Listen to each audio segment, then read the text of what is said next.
ओमज्ञानतिमिरान्धस्य ज्ञानाञ्जनशलाकया चक्षुरुन्मिलितं येन तस्मै श्रीगुरवे नमः।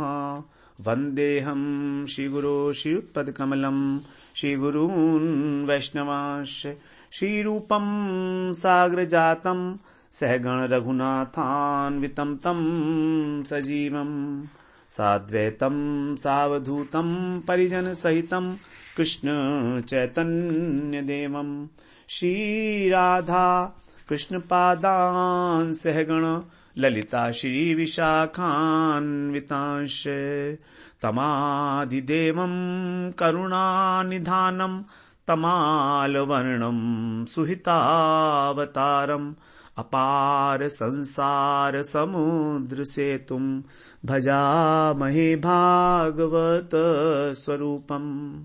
हे देव हे दैत हे भुवनैक बंधो हे कृष्ण हे चपल हे करुणैक सिंधो हे नाथ हे रमण हे नयनाभिराम हा हा कदा नुभवितासि पदं दृशोर्मे।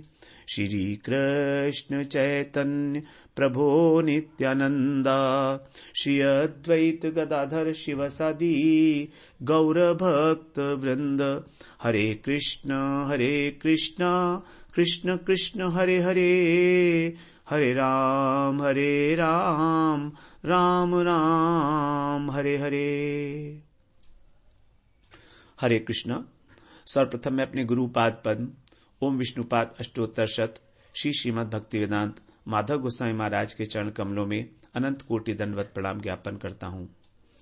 हम लोग श्रीमद् भागवत पुराण में दशम स्कंध में रास पंचाध्यायी का श्रवण किए 29वें अध्याय से लेकर और 33वें अध्याय तक 5 अध्याय जिनको हम रास पंचाध्यायी के नाम से जानते हैं श्रीमद् भागवत पुराण के 5 प्राण कहे गए हैं।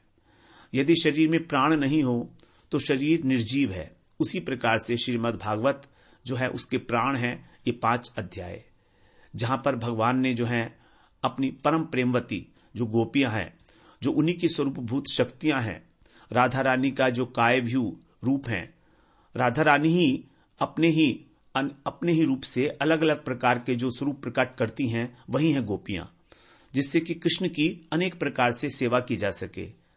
क्योंकि राधा रानी जो है कृष्ण की सब प्रकार से सेवा करना चाहती हैं अलग अलग भावों के द्वारा। तो यहां पर भगवान की जो सेवा है उसमें महत्वपूर्ण है कि भाव किस प्रकार के भाव से भगवान की सेवा की जा रही है। तो भगवान सब प्रकार के भावों को ग्रहण करते हैं क्योंकि रसिक शेखर हैं, उनको सब प्रकार के रसों का आस्वादन करना है। 12 प्रकार के जो रस हैं, इसीलिए कृष्ण को सब प्रकार से सब भावों का आस्वादन करने के लिए ही राधा रानी अपने ही मूल स्वरूप से जो अनेक स्वरूप प्रकट करती हैं उन्हीं को कहा गया है कायव्यू। तो ये जो अनंत गोपियां हैं, असंख्य गोपियां हैं, वो सब राधा रानी की कायव्यू स्वरूपा हैं। इसलिए जो है कृष्ण के साथ स्वरूपभूत शक्तियां हैं उनके साथ जो क्रीड़ा की गई है भगवान की जो क्रीड़ा हुई है प्रकट लीला में, उसको कहा गया है रास लीला। तो हम लोग श्रवण किए कि भगवान का जो सच्चिदानंदमय विग्रह है, उनका जो दिव्य विहार गोलोक धाम में नित्य होता है, वही इस प्रापंचिक जगत में जब भगवान प्रकट होते हैं तब यहां पर भी हुआ है। तो यहां पर अब भगवान के सामने जब सभी गोपियां उपस्थित हुई हैं तो भगवान उनकी प्रेम उत्कंठा को बढ़ाने के लिए ही सबसे पहले वियोग का वो कुछ रचना करते हैं, व्यवस्था करते हैं। तो वियोग ही संयोग का पोषक है। और दूसरी बात, जो मिलन है, जो संयोग है, वो उसमें 2 चीजें बाधक है, मान और मद। तो भगवत प्राप्ति में भी मान और मद जो है बाधक है। मान का मतलब अभिमान करना, और मद का मतलब है, यह भी मद का मतलब है अहम वृत्ति, और अभिमान मतलब कि मैं श्रेष्ठ हूं। इस प्रकार तो लीला की पुष्टि के लिए भगवान जो है गोपियों के हृदय में जो मान और मद उत्पन्न हो चुका था उसको नष्ट करने के लिए ही जो है इस प्रकार अंतर्धान हो जाते हैं।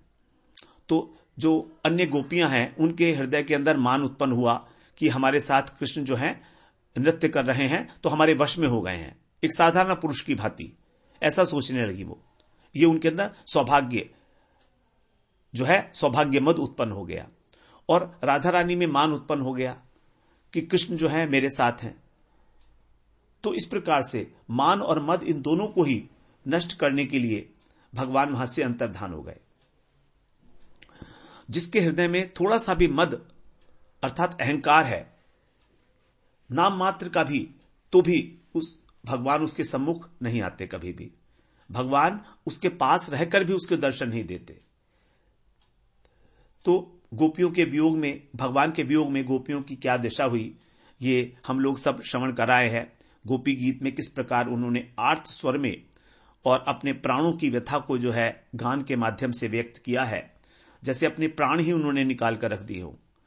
प्रेम की उन्मादना अवस्था में जो गीत गाया गया है गोपियों के द्वारा, जब गोपियों के शरीर, उनका मन, उनके प्राण, सब कुछ कृष्ण के साथ एकात्म भाव को प्राप्त हो गए, तो उस प्रकार का जो हम वर्णन श्रवण कराए हैं, उसके बाद फिर भगवान जो है वहां पर उनके अलौकिक इस प्रेम उन्माद को देखकर बहुत अधिक देर तक अंतर्धान नहीं रह सके।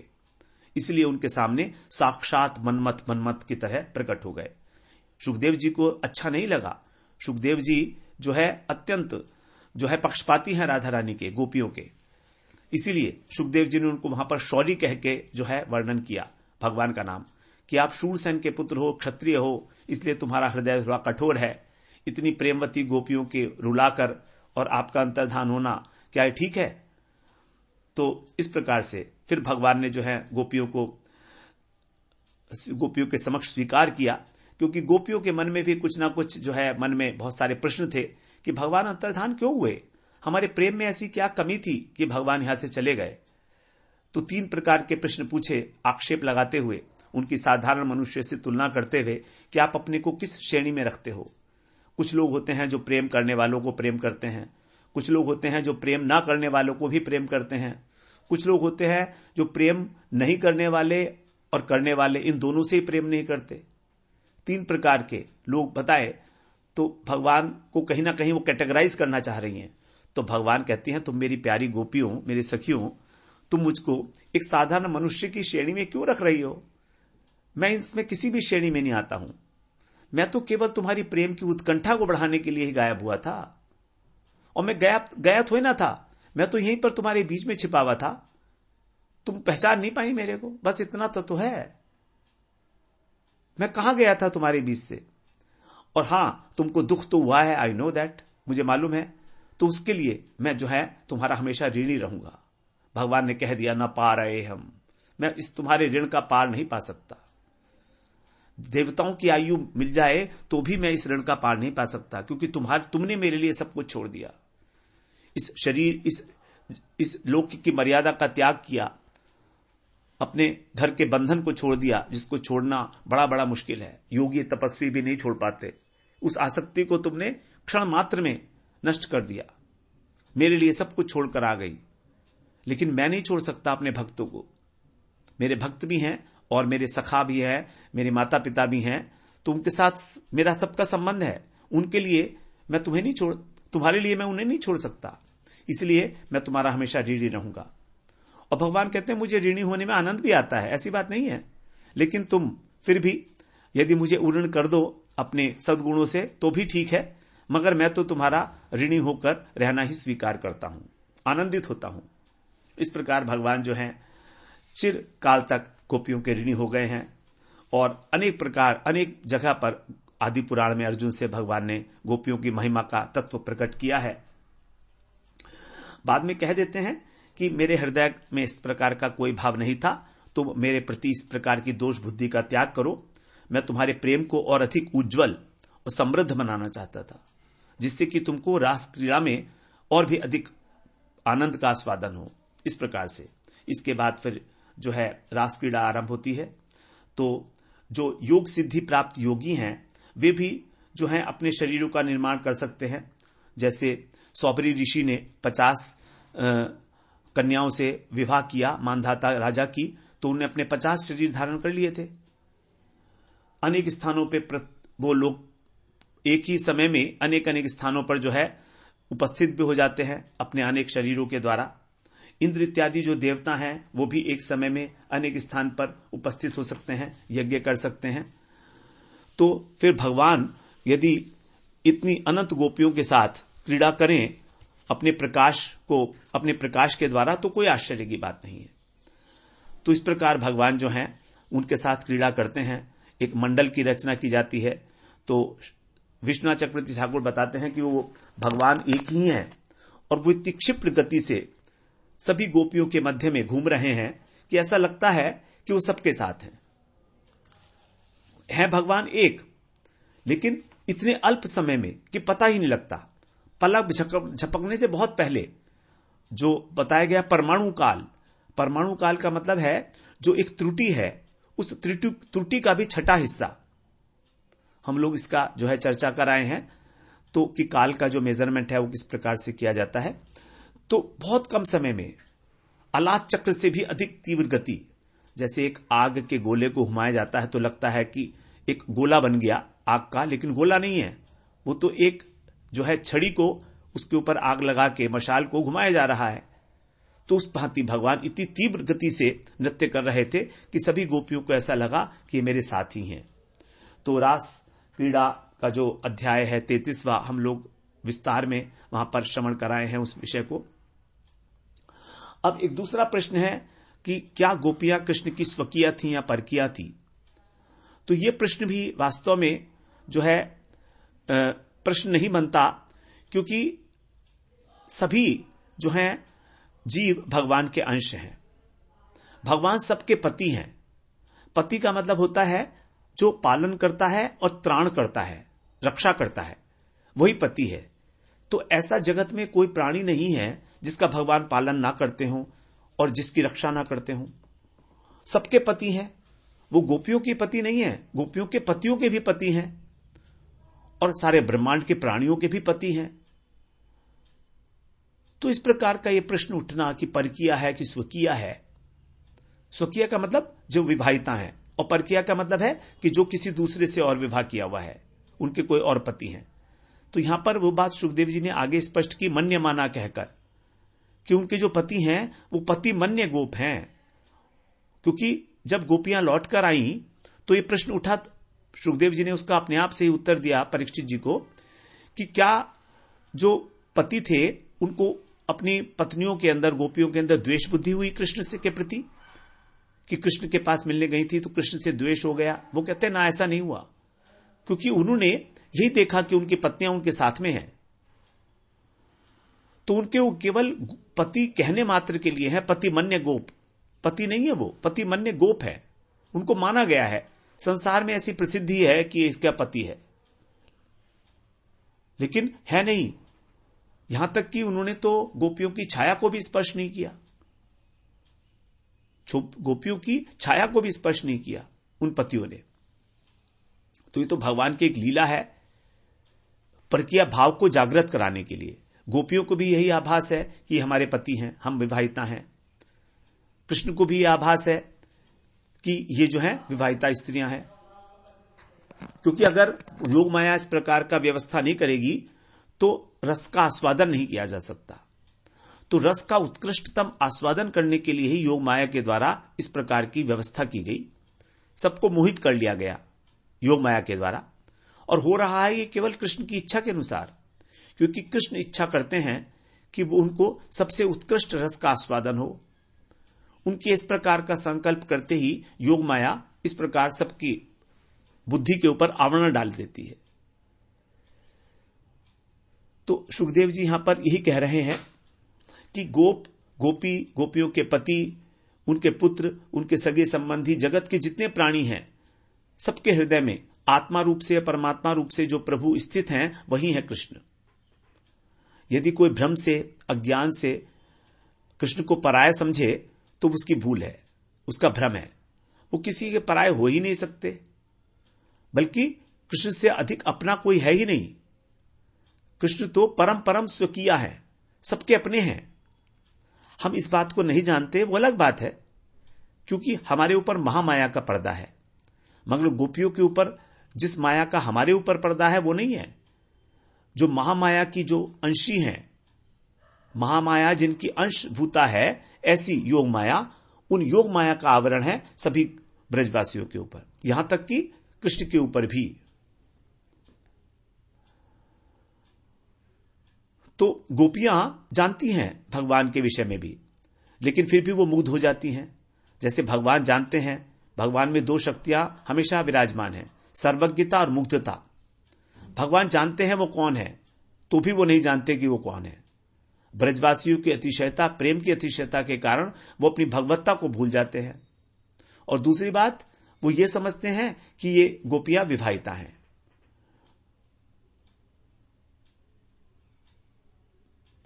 तो इस प्रकार से गोपियां स्वकीय परकीय नहीं होते हुए भी परकीय भाव वाली हैं, परकीय भाव वाली हैं। और परकीय भाव जो उत्पन्न कराया गया है वो योग माया के द्वारा, इस लीला का आस्वादन के लिए, इस लीला करने के लिए। जैसे यशोदा मैया मानती हैं कि मेरा पुत्र है, यशोदा मैया को ये नहीं मालूम है कि ये देवकी का पुत्र है, वो तो यही मानती हैं। तो योग माया का आवरण है। यशोदा मैया ने देखा कि भगवान तो जो है पूतना का वध किए, बकासुर, अघासुर, कितने दैत्यों का वध किए, लेकिन वो तो मानने को तैयार नहीं है कि नारायण है। नारायण के सारे गुण दिख रहे हैं तो भी नहीं मानती हैं, क्योंकि वो उनका जो बुद्धि है वो आवृत है योग माया के द्वारा। और भगवान भी जब मैया उनको डांटती हैं तो बड़ा डर का वो करते हैं, उनके चेहरे के ऊपर डर आ जाता है। तो वो डर का अभिनय नहीं कर रहे हैं, बल्कि वो वास्तव में डर रहे हैं, और वास्तव में डरकर भगवान माधुर्य का आस्वादन कर रहे हैं, मैया के वात्सल्य का आस्वादन कर रहे हैं। उसी प्रकार से भगवान यहां पर भी गोपियों के प्रेम का आस्वादन कर रहे हैं। तो यहां पर किसी प्रकार का कोई जार भाव, कोई औपपत्य भाव का जो लौकिक अर्थ समझा जाता है वो नहीं है, तो भी इन शब्दों का प्रयोग किया गया है, क्योंकि भाव उस प्रकार का है। यहां पर कोई भौतिक कामना वासना नहीं है, अंग संग नहीं है, तो भी यहां पर अंग संग की बात की गई है। तो अप्राकृत राज्य की घटनाएं, उनको हम इस प्राकृत राज्य की तराजू पर नहीं तोल सकते, यह बात समझनी चाहिए। परकीय होना और परकीय भाव होना, इनमें आकाश पाताल का अंतर है। परकीय भाव होने से तीन बातें आ जाएंगी, परकीय भाव में तीन बातें अपने आप आ जाएंगी। नंबर 1, अपने प्रियतम का निरंतर चिंतन होगा। नंबर 2, मिलन की उत्कंठा होगी, उत्कंठा। तो निरंतर चिंतन, मिलन की उत्कंठा और दोष दृष्टि का सर्वथा अभाव, ये तीनों चीजें परकीय भाव में होंगी। जो अपनी पत्नी है, जो स्वकीय है, उसमें तो हमेशा एक साथ ही रहते हैं पति और पत्नी, तो ये तीनों बातें गौण हो जाती हैं। निरंतर चिंतन की आवश्यकता ही नहीं है क्योंकि प्रियतम साथी है, नंबर 1। मिलन की उत्कंठा ही नहीं है क्योंकि हमेशा मिले हुए हैं। नंबर 3, दोष दृष्टि कहां से होगी, वो तो अपने ही है स्वकीय में। तो पति पत्नी में और पत्नी पति में दोष थोड़ा देखते हैं। जो आदर्श पति पत्नी है उनकी बात कर रहे हैं, आजकल की नहीं कर रहे हैं। आजकल तो दोषी दोष देखते हैं। तो ये तीनों बातें गौण है, जबकि परकीय भाव में ये तीनों बातें बनी रहती हैं, और इन्हीं भाव के अनुसार जो है मिलन का आस्वादन होता है। जहां पर दुर्लभता आ गई, जहां पर वार्यमानता आ गई, जहां पर निवारणता आ गई, जहां पर प्रच्छन्न कामुकता आ गई, ये 4 चीजें जो हैं परकीय भाव की विशेषता बताई गई हैं। वार्यमानता मतलब निषेध, दुर्लभता, मिलना भी बहुत मुश्किल है, गुरुजनों का डर है, भय है। निवारणता, यदि मिलते भी हैं तो नायिका नायक को निवारण कर देती है, वो कहती है कि मैं तो जो है विवाहिता हूं, तुम मुझे कैसे स्पर्श कर रहे हो, निवारणता। और हृदय के अंदर प्रच्छन्न कामुकता भी है, अर्थात प्रेम भी है छिपा हुआ, तो भी निवारण किया जा रहा है। तो 4 वस्तुएं जो हैं ये परकीय भाव में अपने उत्कृष्ट रूप में जो हैं उपलब्ध होती हैं। तो इसीलिए गोपियां जार भाव से कृष्ण को चाहती हैं, उनको उपपति मानकर इसका अर्थ यही हुआ कि वो कृष्ण का निरंतर चिंतन करती हैं, मिलने के लिए सदैव उत्कंठित रहती हैं, चाहे कितनी बाधाएं हों, और कृष्ण के प्रत्येक व्यवहार में केवल प्रेम ही देखती हैं, किसी प्रकार की दोष नहीं देखती। जो कृष्ण के ऊपर 3 आक्षेप लगाए गए वो तो केवल जो है कहने मात्र के लिए है, वो वास्तव में कोई आक्षेप नहीं थे भगवान के ऊपर। उससे तो रस की ही वृद्धि होती है इस प्रकार से। और चौथी बात है कि स्वकीय जो है, जो पत्नी है, वो चाहती है कि मेरे पति मेरे घर का और सभी लोगों का, जितने संबंधी हैं, उन सबका रक्षा करें, पालन करें, क्योंकि ये पति का कर्तव्य है, क्योंकि सभी उनके आश्रित हैं, इसलिए वो ऐसी आशा रखती है। चाहे कितनी ही पति परायणता हो, उसके अंदर ये भाव छिपा रहेगा कि सबका जो है पालन करें, सबकी रक्षा करें। लेकिन जो परकीया है, जो पति नहीं है, वो अपने प्रियतम से कुछ नहीं चाहती, कोई आशा नहीं रखती, केवल अपने को ही समर्पित करके सुख का अनुभव करती है। तो गोपियां जो है इस प्रकार की वांछा वाली हैं, स्वसुख वांछा का तो लेश भी नहीं है उनमें। ये भाव अत्यंत स्पष्ट रूप से गोपियों के हृदय में विराजमान है। तो इस प्रकार गोपियों का कोई एक ही भाव नहीं होता है, गोपियों के अनेक अनेक भाव हैं। यहां पर तो केवल इंगित मात्र किया गया है इन भावों के द्वारा। तो इस प्रकार गोपियों के इस प्रकार के भाव को न समझने के कारण ही इस जगत में जो कुछ धारणाएं प्रचलित हैं वो सब मिथ्या है, वो सब गलत है। और अगर हम इस बात को समझ लें, गोपियों के इस शुद्ध प्रेम की गहराई को आत्मसात करेंगे, तब उनका जीवन हमारे लिए एक आदर्श बनता है। गोपियां अपनी प्रेम साधना के जिस शिखर पर पहुंची हैं, वहां के लिए तो बड़े बड़े ऋषि मुनि भी तरसते रहते हैं। जो साधन सिद्धा गोपियां हैं, यहां नित्य सिद्धा की बात नहीं कर रहे हैं, नित्य सिद्धा तो भगवान की परिकर हैं, जो परम प्रेष्ठ सखी हैं इत्यादि। लेकिन जिन्होंने अपने कल्पों तक साधना करके कृष्ण कृपा से इस प्रकार का अधिकार प्राप्त किया है, गोपी गर्भ से जन्म लिया है ब्रज में, जहां पर प्रकट लीला हो रही है, वो किस प्रकार से किसी भी प्रकार के सदाचार का उल्लंघन करेंगी, एक सोचने की बात है।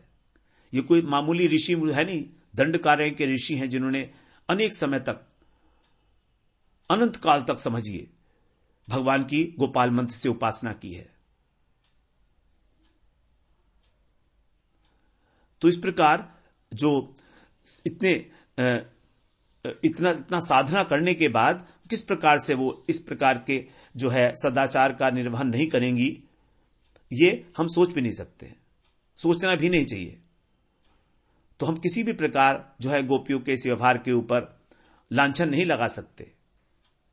तो इस प्रकार की गोपी और कृष्ण के बीच में, जो संबंध के बीच में जो कुकल्पनाएं की जाती हैं, इससे पता लगता है कि हम कितने अनभिज्ञ हैं इस रासलीला के रहस्य से। तो अनेक प्रकार से जो महाजनों ने इस लीला को समझाया है, वल्लभाचार्य जी ने, श्रीधर स्वामी ने, जीव गोस्वामी ने, विश्वनाथ चक्रवर्ती ठाकुर ने अनेक अनेक प्रकार से इस रासलीला का जो है रहस्य समझाने की चेष्टा की है। तो उसी के माध्यम से हम लोग इसको थोड़ा बहुत यत्किंचित समझने की प्रयास किए हैं। इसको बताया है कि काम पर विजय है। श्रीधर स्वामी ने बताया है कि काम पर विजय है ये। किसी ने बताया है कि भगवान का दिव्य विहार है। किसी ने इसका आध्यात्मिक रूप से भी अर्थ किया है। तो रासलीला, चाहे हम किसी भी दृष्टि से इसे देखें, रासलीला जो है इसकी महिमा अधिकाधिक रूप से इस जगत में प्रकाशित हुई है। अब इसको ऐसा भी नहीं मानना चाहिए कि ये केवल कल्पना मात्र है। यह भी एक बहुत बड़ा अपराध बनता है कि रासलीला का जो प्रसंग है केवल कल्पना मात्र है, ऐसा नहीं मानना चाहिए। ये सर्वथा सत्य है। जैसा कहा गया है, जैसा सुखदेव जी महाराज अपने भाव नेत्रों से देख रहे हैं, तदनुरूप उसका वर्णन कर रहे हैं।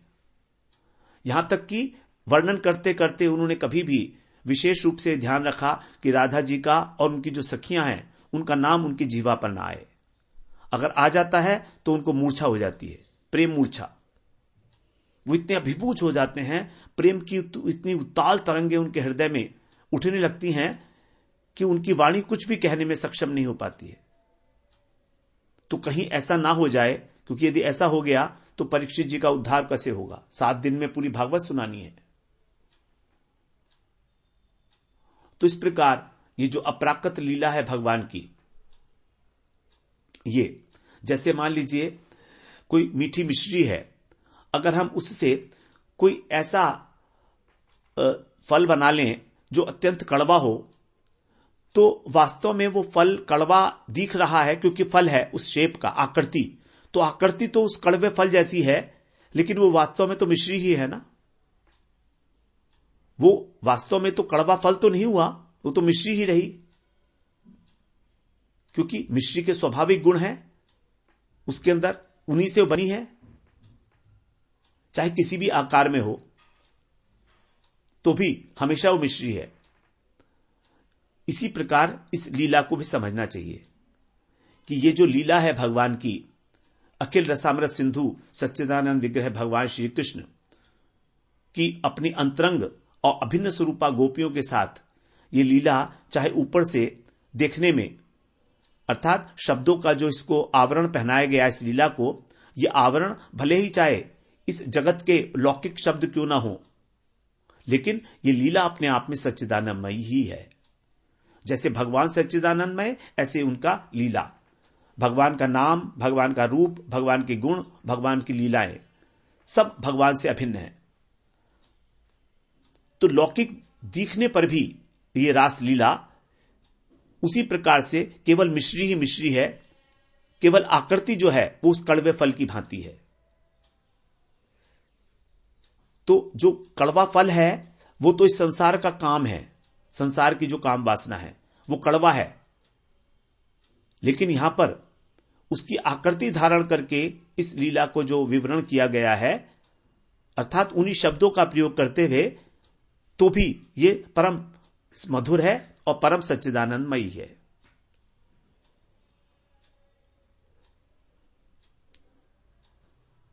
तो इसलिए इस लीला की जो अनुकरण है कभी किसी को नहीं करना चाहिए, संभव भी नहीं है। रास का अर्थ ही यह है जहां पर एक नायक असंख्य नायिकाओं के साथ नृत्य करता है तेज गति से। ऐसा कोई है भी नहीं इस जगत के अंदर। तो इस प्रकार से किसी को भी इसका अनुकरण नहीं करना चाहिए। इसलिए कहा सुखदेव जी ने बाद में कि भगवान की जो लीलाएं हैं उनका अनुकरण नहीं करना है, बल्कि उनके जो वचन है उसका हमको पालन करना है। और कभी कभी किसी किसी समय में भगवान की लीलाएं अनुकरणीय भी होती हैं। जैसे भगवान राम मर्यादा पुरुषोत्तम हैं, उनकी सभी लीलाएं अनुकरणीय हैं, क्योंकि उनके वचनों के साथ उनकी लीलाओं का तालमेल बैठता है। अगर वचन के साथ लीला का तालमेल नहीं है तो बुद्धिमान पुरुष को विचार करके उन लीलाओं का अनुकरण नहीं करना चाहिए। यदि करेगा तो मरेगा। जैसे शिवजी ने हलाल पान किया विष, उस प्रकार से यदि कोई इन लीलाओं का अनुकरण करेगा तो उसकी मृत्यु होगी। तो जो मोहग्रस्त मनुष्य हैं, जो तार्किक हैं, जो विश्वास नहीं करते हैं भगवान के ऊपर, वही लोग जो हैं इस प्रकार इस रास लीला का जो है अनुकरण करना चाहते हैं। स्त्री और पुरुष के मिलन के द्वारा उनका घोर पतन होता है और हुआ है। इस लीला का अनुकरण केवल कृष्ण ही कर सकते हैं। इसलिए सुखदेव जी ने रास पंचाध्याय के अंत में सावधान कर दिया कि उनके उपदेश तो सबको मानने चाहिए, लेकिन आचरण का कभी भी अनुकरण ना करे। तो जो लोग भगवान को मनुष्य मानते हैं और केवल मानवीय आधार पर, मानवीय आदर्श की कसौटी पर उनके चरित्र को कसना चाहते हैं, वे भगवान से विमुख हैं। उनके हृदय में भगवान के प्रति कोई श्रद्धा नहीं है। भगवान को भी अपनी बुद्धि के अनुसार चलाना चाह रहे हैं, ऐसे हैं वो। इसलिए चाहे वो कितने ही दलीलें पेश करें, साधक को कभी उन पर ध्यान नहीं देना चाहिए, सुनना ही नहीं चाहिए उनकी बात। क्योंकि शास्त्रों में कहा गया है कि भगवान स्वयं स्वयं भगवान है, कृष्णस्तु भगवान स्वयं। जो इस बात को नहीं मानता वो भगवान की लीलाओं को सत्य नहीं मान सकता, इन पर विश्वास नहीं कर सकता, वही इनकी जो है निंदा करता है। उसको समझ ही नहीं आएगा कि मानव धर्म देव धर्म से भी पृथक है, देव धर्म पशु धर्म से पृथक है। सबके धर्म अलग अलग है। जो पशु का धर्म है वो मानव का धर्म नहीं है, जो मानव का धर्म है वो देवताओं का धर्म नहीं है। तो जब मानव, पशु और देवता, इन तीनों के ही धर्म अलग अलग हैं, जो तीनों प्राकृत जगत की वस्तु हैं, तो फिर जो भगवत धर्म है वो ऐसा कैसे हो सकता है मानव धर्म की कसौटी पर? जब सोचिए ना, भगवत धर्म पृथक है। इसलिए भगवान के चरित्र का परीक्षण यदि करना है तो भगवत धर्म की कसौटी पर करेंगे, उनको अखिल कोटि ब्रह्मांड नायक मानकर, उनको सबके पति मानकर। और भगवान का एक ही धर्म है, प्रेम परवशता, दया परवशता, अपने भक्तों की अभिलाषा पूरी करना, भक्त वात्सल्य। तो भक्त वात्सल्य और प्रेम परवशता ये भगवान के गुण हैं। यशोदा मैया के हाथों वो उखल से बंध गए, गोपियां उनको नचा रही हैं, छछिया भरी छाछ पे नाच नचावे। ये भगवान का स्वाभाविक धर्म है, ये भगवान की भक्त वत्सलता, प्रेम वश्यता है। यही भगवान का जो है स्वाभाविक गुण है कि भगवान अपने भक्तों के वशीभूत हो जाते हैं। और यदि कोई कहे कि नहीं, हम तो कृष्ण के चरित्र को इन मानवीय कसौटियों पर ही कसेंगे, तो भी कोई बात नहीं है, ठीक है। यदि ऐसा ही है तो 7 वर्ष की आयु में भगवान ने 7 दिन तक गोवर्धन पर्वत उठाया था। उठाकर देखो, उठाकर देखो। दूसरी बात, जिस समय भगवान ने रासलीला की है उस समय 8 वर्ष की उनकी आयु रही होगी, क्योंकि गोवर्धन पर्वत के उठाने के बाद ही भगवान ने जो है रासलीला की है। तो जिस आजकल तो है, अभी तो नहीं, आजकल से कुछ समय पहले ही गांव के अंदर 10 वर्ष तक के बच्चे तो नंगधड़ घूमते हैं, उनमें किसी प्रकार का कोई काम संबंध नहीं होता, स्त्री पुरुष का ज्ञान ही नहीं होता है। लड़के लड़की एक साथ खेलते हैं, नाचते गाते हैं, गुड्डा गुड्डी की शादी करते हैं। और गांव के बड़े बूढ़े जो हैं उनको इस प्रकार देखकर बड़ा प्रसन्न होते हैं। ये मनोरंजन है, किसी के मन में कोई दुर्भावना नहीं आती। तो ऐसी जो हैं, ऐसे केस में भगवान यदि रासलीला करते हैं तो भी उसमें किस प्रकार का संशय हो सकता है? जब भगवान ने गोपियों के वस्त्र चुराए थे उस समय उन गोपियों की आयु 3 या 4 वर्ष की बताई गई है, और भगवान की आयु 5 वर्ष के लगभग थी। तो 5 वर्ष की आयु में क्या इस प्रकार का कोई काम भाव हो सकता है? भागवत में ही ये बातें हम लोग श्रवण कराए हैं। फिर भगवान ने जिस शक्ति से बड़ी बड़ी विपत्तियों से ब्रजवासियों को छुटकारा दिलाया, क्या वो कोई साधारण व्यक्ति कर सकता है इस प्रकार से? तो जैसे भगवान ने इतना जो है सब लोगों को अपनी उससे प्रभाव से सब लोगों की रक्षा की है, तो उनके प्रति वहां के जो ब्रजवासी थे सबका कितना आदर बुद्धि थी। तो इस प्रकार जो भगवान का सौंदर्य है, उनकी जो चेष्टाएं हैं, उनकी जो प्रतिभा है, उसको देखकर गांव के सभी बालक और बालिकाएं उनके साथ रहते हों और कृष्ण भी अलग अलग प्रकार से उनका मनोरंजन करते हों, तो इसमें किसी प्रकार का क्या कुभाव हो सकता है? उन्हीं मनोरंजनों में से एक मनोरंजन हो गई रासलीला, बस इतना ही। तो यदि कृष्ण को एक मनुष्य के रूप में देखते हैं तो भी ये दोष की बात नहीं आ सकती। इसीलिए हमको बड़ी उदारता, बड़ी बुद्धिमानी के साथ भागवत के अंदर जो काम शब्द आया है, रति शब्द आया है, इसका ठीक वैसा ही अर्थ ना समझें जैसा कि प्राकृत युवक और युवती में होता है।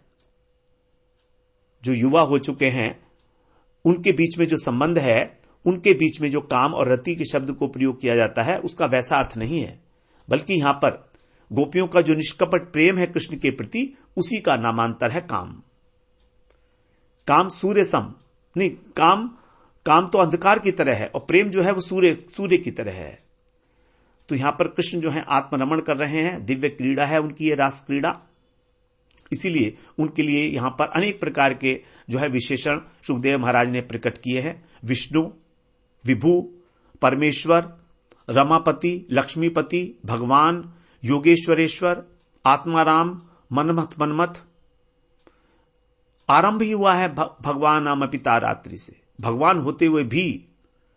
और बाद में भी रास पंचाध्यायी यही कहा, विक्रीडितम ब्रज वर्धुभि हृदंच विष्णु। विष्णु शब्द जो सर्वव्यापक तत्व हैं। तो यहां पर रात्रि के समय जब भगवान के द्वारा वंशी वादन हुआ, सभी बालिकाएं जो हैं अपने घरों से बाहर चली गईं। यदि सोचें तो उनके घर वालों को किसी प्रकार की कोई अप्रसन्नता नहीं हुई, ना ही किसी ने उनके ऊपर कोई लांछन लगाया या कृष्ण के ऊपर लांछन लगाया। उनको विश्वास था कृष्ण पर, गोपियों पर, कि ये तो बच्चे हैं, खेलते रहते हैं। और बाद में तो कह भी दिया उन्होंने, अब जो गोपियों का विवाह है वो तो बाल विवाह है। जैसे बच्चियों का विवाह कर दिया जाता है गांव में, 4-5 साल की बच्ची हुई, 8 साल की बच्ची हुई तो उसका विवाह कर देते हैं। गौना तो होता नहीं है, वो तो अपने घर में खेलती है, वो अपने घर में खेलता है। इस प्रकार से विवाह हो गया था। जब पौर्णमासी देवी ने कहा था, जिस समय ब्रह्म विमोहन लीला हुई थी, उसी समय एक ऐसा अवसर उत्पन्न हुआ था कि पौर्णमासी जी ने कहा कि तुम अपनी अपनी सभी बच्चियों की विवाह कर दो, क्योंकि बहुत समय तक अब कोई ऐसा जो है मूर्त नहीं आने वाला है। तो सभी ने जो है, जब कृष्ण ही सारे ग्वाल बाल बने हुए थे, तो अपनी अपनी जो बच्चियां थी उनका विवाह उन गोपों से कर दिया। तो वो तो सब कृष्ण ही थे वास्तव में, तो कृष्ण से ही उनका विवाह हुआ था। उसी समय इस प्रकार का अवसर उत्पन्न हुआ था। तो बहुत सारे प्रकार हैं जिनसे हम इस बात को समझ सकते हैं। ये तो एक मानवीय दृष्टिकोण के हिसाब से बात कर रहे हैं हम लोग, लेकिन दूसरा दृष्टिकोण है योग माया। तो किसी भी दृष्टि से हम देखें, योग माया की दृष्टि से देखने पर तो कृष्ण सभी गोपियां अपने अपने घरों में ही थी, वो तो गई, छोड़ के ही नहीं गई। सुखदेव जी ने कहा सभी पतियों ने माना कि उनकी पत्नी उनके साथ है। तो रासलीला किसी भी दृष्टि से दूषित प्रसंग नहीं है, बल्कि जो अधिकारी पुरुष हैं उनके हृदय को पवित्र करने वाला है और परम प्रेम लक्षणा भक्ति को देने वाला है।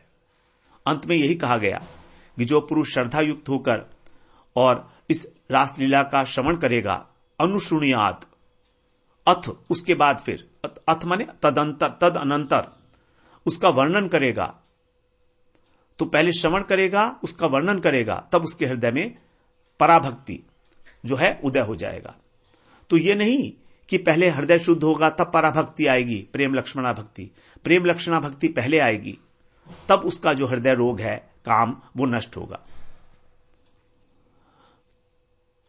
तो इस प्रकार से ये जो काम जय करने का एक प्रकार है, एक वर्णन है कि काम पर किस प्रकार विजय प्राप्त की जा सकती है।